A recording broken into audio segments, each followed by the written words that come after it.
Welcome to my channel classes by Sunita ma'am. सभी बच्चों का हिंदी की क्लास में स्वागत है। बच्चों, आज इस वीडियो में हम समझेंगे राजमुकुट खंड काव्य के आधार पर अकबर का चरित्र चित्रण। बच्चों, पिछली वीडियो में भी बताया था कि राजमुकुट खंड काव्य से जो चरित्र चित्रण आते हैं वो 3 चरित्र चित्रण बहुत ही महत्वपूर्ण है। एक तो महाराणा प्रताप का चरित्र चित्रण, शक्ति सिंह का चरित्र चित्रण और अकबर का चरित्र चित्रण। महाराणा प्रताप का चरित्र चित्रण और शक्ति सिंह का चरित्र चित्रण हम पिछली वीडियो में पढ़ चुके हैं। जिन बच्चों ने वो वीडियो नहीं देखी है, कक्षा 11 की प्लेलिस्ट में उनका लिंक है, वहाँ से आप देख सकते हैं। तो बच्चों, परीक्षा में इस प्रकार से प्रश्न आता है कि सम्राट अकबर का चरित्र चित्रण कीजिए। इस प्रश्न का उत्तर बच्चों आप इस प्रकार से लिखेंगे कि श्री व्यथित हृदय द्वारा रचित राजमुकुट नाटक में अकबर एक कुशल कूटनीतिज्ञ, मानवतावादी एवं सांप्रदायिक समन्वयकर्ता के रूप में दिखाई देते हैं। उनके चरित्र की निम्नलिखित विशेषताएं हैं। सभी बच्चे अकबर के बारे में जानते हैं।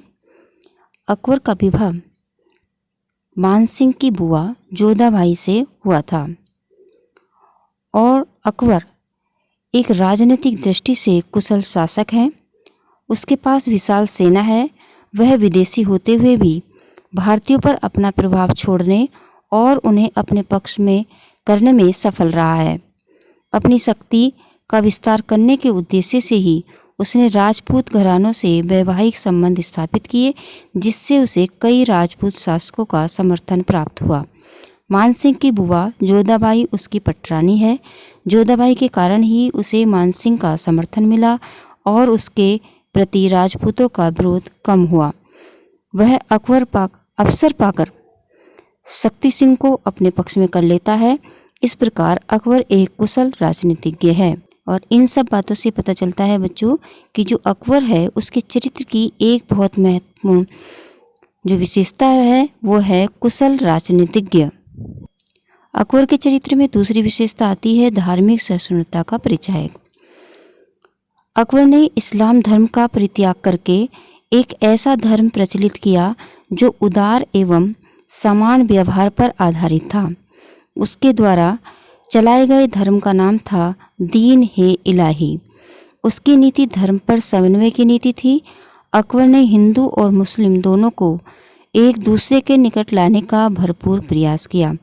वह धर्म के आधार पर भेदभाव करना पसंद नहीं करता था और इसी कारण से हिंदुओं पर तीर्थ यात्रा कर और जजिया कर को हटा दिया था। इस प्रकार वह धार्मिक सहिष्णुता का परिचायक है।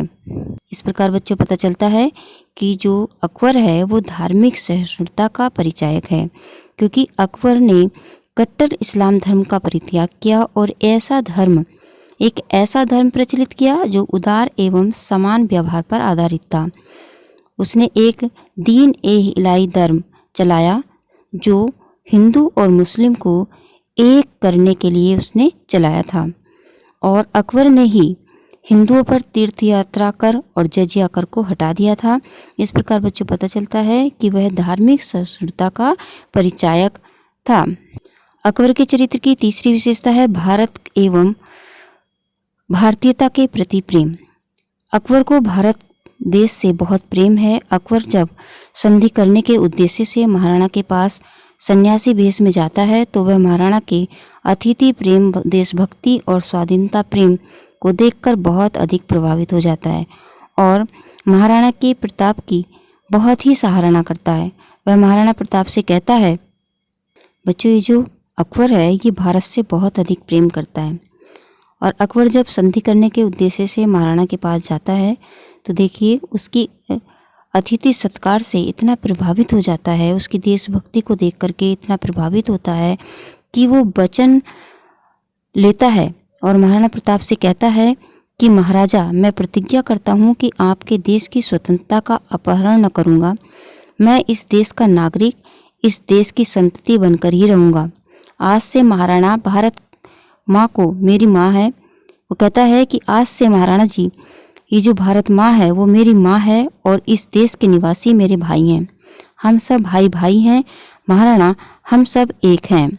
इस प्रकार बच्चों पता चलता है कि जो अकबर है वो भारत देश से बहुत अधिक प्रेम करता था।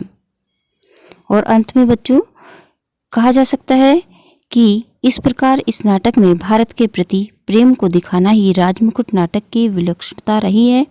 अकबर का चरित्र बहुत प्रेरणा देने वाला और अनुकरणीय दिखाया गया है।